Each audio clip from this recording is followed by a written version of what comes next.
Mother and daughter from Farmington who are working together to teach children about climate change. They've already published one book and are about to debut their second. Steve Glazier joins us now. And Steve, they say they were inspired to write the book after spending some time in Denmark, right? Yeah, Denmark. They saw the difference between what we do in the United States and Connecticut for climate change and climate activism compared to Denmark.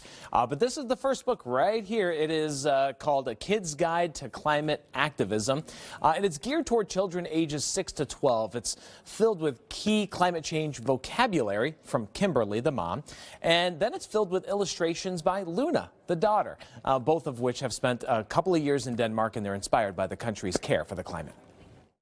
At the Farmington Valley Arts Center in Avon, Kimberly Heidinger and her daughter Luna Hansen showcased their passion project. We just had all these ideas in our head about sustainable living and started to put things on paper and ended up creating a middle grade book. The book, A Kid's Guide to Climate Activism, was written by Heidinger to educate youth about living in a sustainable way. The book is filled with vocabulary about climate action. So all the words, we have finite and biodiversity and food waste and composting and consumerism and all these, words that are important to climate and for kids to understand. Heidinger had the words, but not the visuals. I happen to have a little illustrator that lives in my house. Well, not so little anymore. That illustrator is her daughter, Luna Hansen. Hansen started taking art classes at the Farmington Valley Arts Center when she was 5. She used what she learned to create illustrations for the climate book. It was fun, and especially since I was doing it with my mom. Hansen created more than 40 pieces of art for the first book. And it's kind of cool that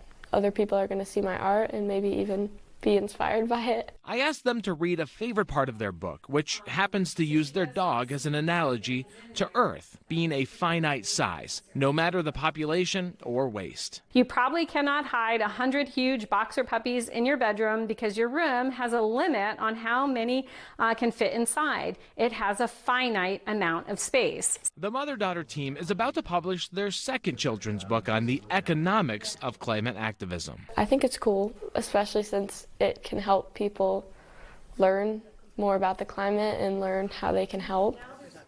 All right, well, the family hopes to publish and write a total of 7 books. Pretty impressive for this whole series. So if you're interested and want to learn more about it or want to see how you can buy that, the website is thecarbonemissionsproject.com. Kind of a long address, but we're going to link it to our website at abcconnecticut.com tonight. So after the news, check it out. Back over to you.